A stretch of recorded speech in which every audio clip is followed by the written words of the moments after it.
ॐ अज्ञानतिमिरान्धस्य ज्ञानञ्जनशलाकया चक्षुरुन्मिलितं येन तस्मै श्रीगुरुवे नमः। हरे कृष्णा। भगवद गीता अध्याय 18 हम करेंगे समरी पार्ट 5। हम सुनेंगे ब्रह्म प्लेटफॉर्म के बारे में। तो हम सुनते हैं कि जिस प्रकार से एक रॉकेट इस संसार को छोड़ता है तो बहुत फोर्स लगानी पड़ती है, ज़बरदस्त प्रेशर वो नीचे को फेंकता है और वो प्रेशर उसको ऊपर को फेंकता है।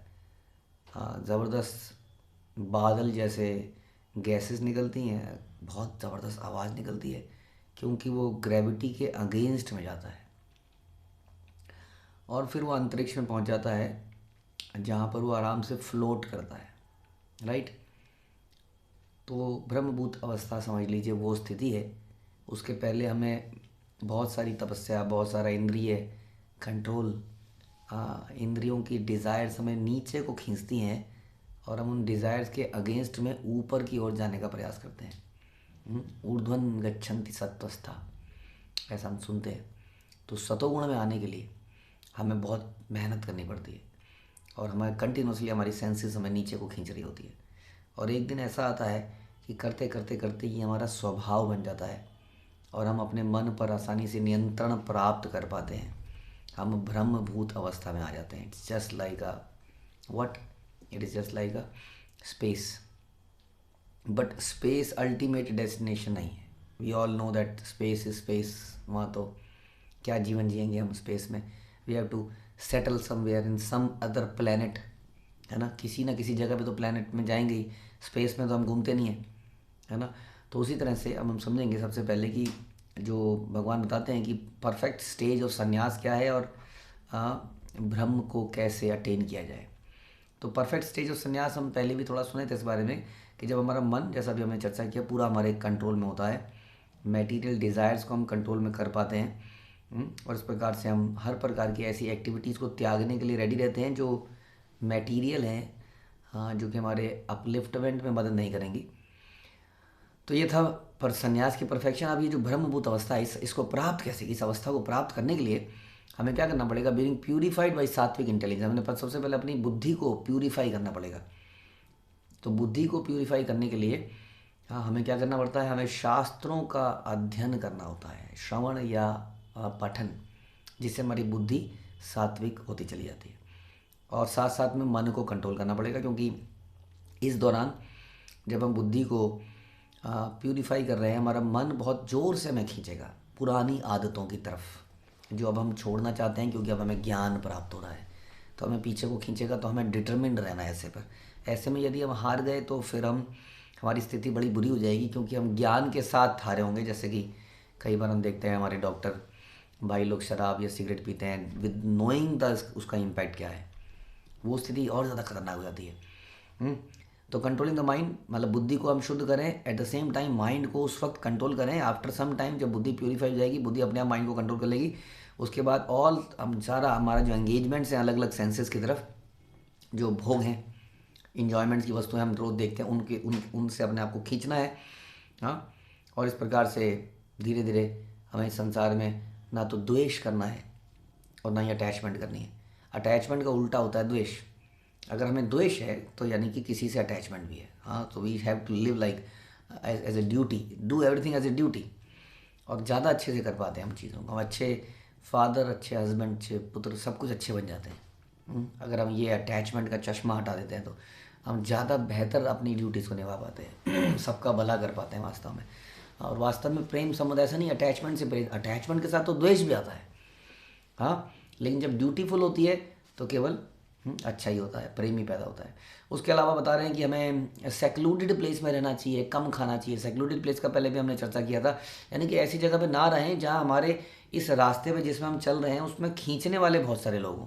यानी कि भक्तों के बीच में रहने का प्रयास करें क्योंकि वो हमें इस रास्ते में और ज़्यादा आगे ले जाएंगे। नहीं तो संसार में सब पीछे को खींचेंगे, कहाँ कर रहा है, क्या कर रहा है, तेरी कोई उम्र है, पागल हो जाएगा, ब्रेन वॉश हो जाएगा, वगैरह वगैरह। तो ऐसे लोगों से दूर रहें। खाने में नियंत्रण जरूर रखें। एक तो हम प्रसाद खाएं और उसकी क्वांटिटी बड़ी नियमित होकर खाएं। बहुत ज़्यादा खाना समस्या है, उसके बारे में हम कभी चर्चा करेंगे। उसके बाद अपने स्पीच को जो हम बोलते हैं उसको बड़ा कंट्रोल करें। यूज़लेस चीज़ें ना बोलें, बॉडी और माइंड को कंट्रोल रखें। उसके बाद भगवान की तरफ ध्यान लगाने का कोशिश करें by reading and hearing. Reading and hearing के माध्यम से the best way to meditate on Lord. बैठ के चिंतन करना अच्छा नहीं है, क्योंकि नींद आ जाएगी हम सबको, या कहीं दिमाग और चला जाएगा। तो इस प्रकार से भगवान का चिंतन करें श्रवण कीर्तन द्वारा। उसके बाद उनकी शरण लेने का प्रयास करें कि I am your servant of Krishna. और इस प्रकार से false ego, false strength, false pride, false lust, anger, इन चीज़ें धीरे धीरे अपने आप को इन चीज़ों से अलग करें और अपने आप को मालिक करता ना माने, यही माने आई एम जस्ट निमित्त हूँ यहाँ पर। तो ऐसा व्यक्ति ब्रह्म भूयाय कल्पते, ऐसा व्यक्ति ब्रह्म को प्राप्त कर। ये ब्रह्म क्या है? ये ब्रह्म is just like a space, this is not an ultimate destination. क्योंकि अगले श्लोक में आता है कि ब्रह्म भूता प्रसन्नात्मा ना शोचति न कांक्षति समः सर्वेषु भूतेषु मद भक्ति लभते परम। तो अल्टीमेट डेस्टिनेशन क्या है? मद भक्ति लभते परम, भगवान की भक्ति को प्राप्त करता है इसके बाद। तो इसके पहले क्यों नहीं? तो हम लोग तो अभी ब्रह्म की स्टेज में नहीं आए, तो फिर हम जो कर रहे हैं वो क्या है? आप कह सकते हैं हम भक्ति की प्रैक्टिस कर रहे हैं, क्योंकि शुद्ध भक्ति में इंटरप्शन नहीं आती है। और जो भी हमारे साथ अभी समस्याएं हैं, जो कि एक ब्रह्मभूत व्यक्ति के साथ नहीं होती, फॉर एग्जाम्पल हमने सुना था कि अब माइंड उसका पूरे कंट्रोल में है, हम इंद्रियों विषयों पे नहीं लगा है, भगवान पे मेडिटेट कर रहा है, हमारा मन अभी भी बीच बीच में मचल जाता है और हम इधर उधर चले जाते हैं। तो ऐसे में क्या होता है कि जो हम डिवोशनल एक्टिविटी परफॉर्म कर रहे हैं उसमें ब्रेक लगता है, बार बार कंटिन्यूसली हम उस चेतना में रह नहीं पाते। बीच बीच में कुछ ना रिश्ते नाते, दोस्त, पुरानी आदतें, पुराने चिंतन हमें खींच के वहीं ले जाते हैं।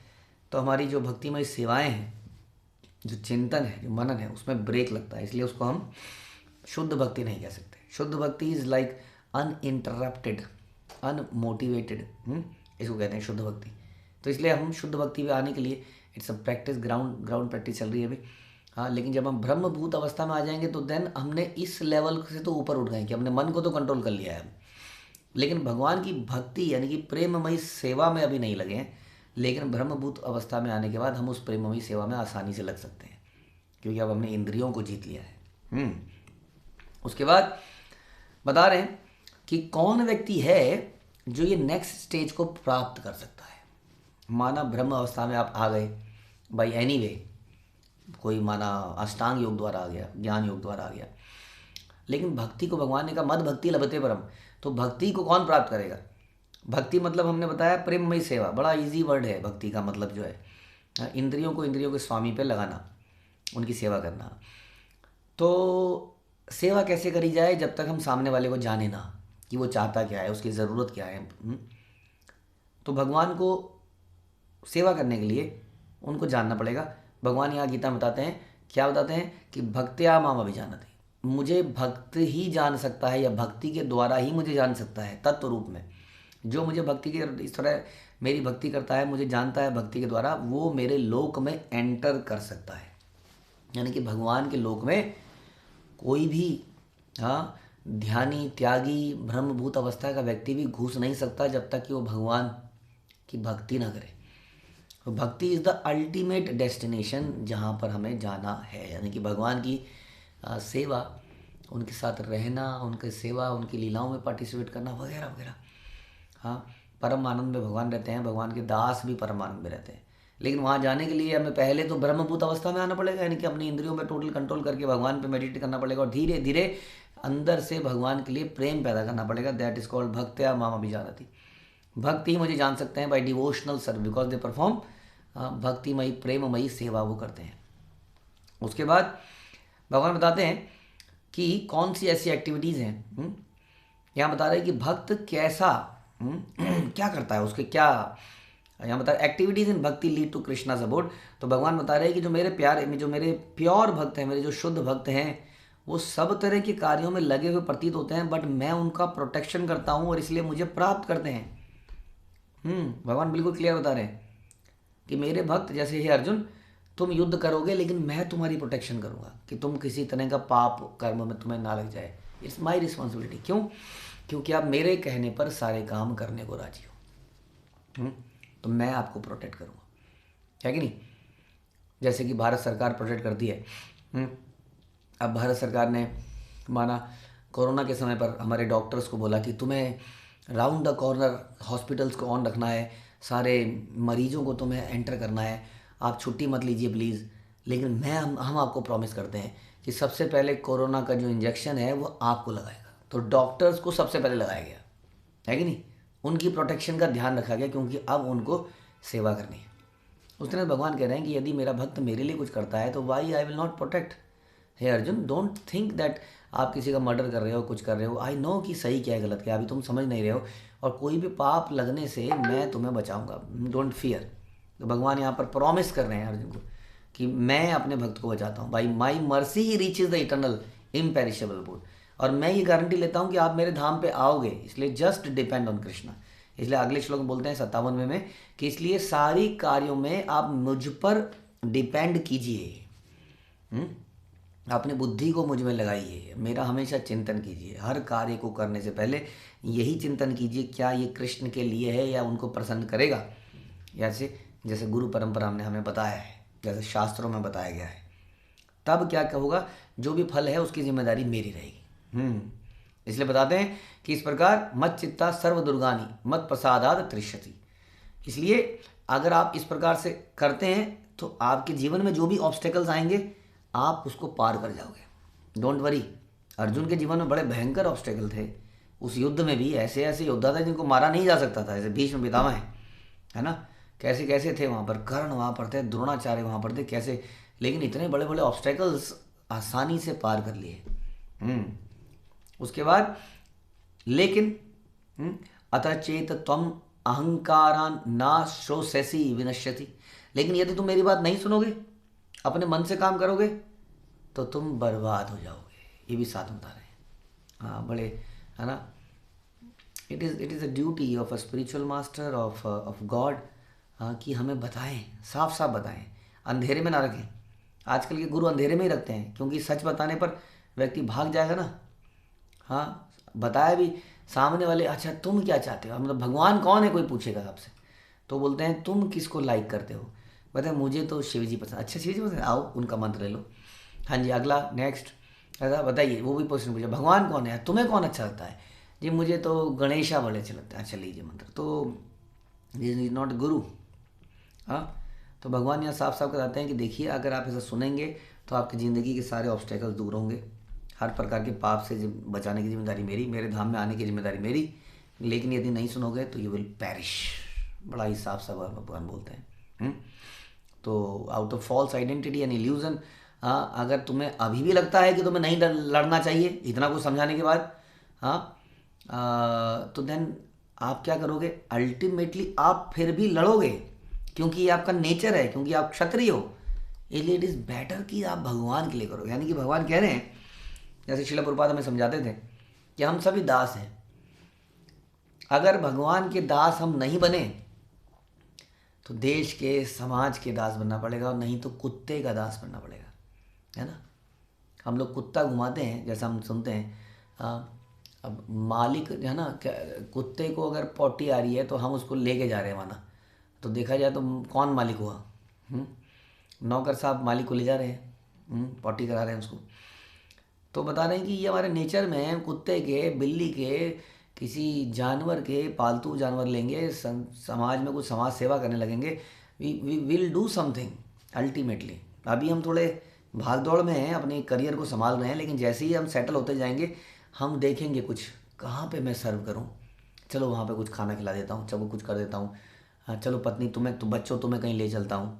व्हाट इज़ दिस शोज़ कि हमारा नेचर है, वी वांट टू सर्व। हाँ, जनरली एक आम आदमी जो कि जिसका बुद्धि बिल्कुल ख़राब नहीं है, हाँ, वो सोचता है चलो माता पिता की सेवा कर देता हूँ, जो बच्चों की कर देता हूँ, चलो ये करता हूँ। Somewhere we will engage our this propensity to serve. हाँ, इसलिए भगवान कह रहे हैं कि जब आदमी अपने नेचर को करेगा ही, तो क्यों ना मेरे अनुसार कर ले, है ना, उसमें उसका लाभ ही लाभ है भगवान के अनुसार करने में। तो ये अर्जुन को समझाते हैं कि एज ए क्षत्रिय आप करोगे ही काम, लड़ोगे ही, तो क्यों ना मेरे लिए लड़ लो। बाद में तुम नहीं लड़ोगे, तुम कौरव और पांडव मिलके कहीं फिर झगड़ा करोगे या किसी कंट्री पर अटैक करोगे। हाँ, तो इट इज़ बेटर कि कृष्ण के अनुसार जीवन को जिया जाए। इसलिए सरेंडरिंग टू सुपर सोल 61 से 63 में इसके बारे में हम आगे सुनेंगे कि सरेंडरिंग का प्रोसेस क्या है, जो कि हमारा अंतिम पड़ाव इस चैप्टर की तरफ हम जाएंगे, वो हम अगली समरी में सुनेंगे। हरे कृष्णा। श्रील प्रभुपाद की जय, भगवद गीता की जय।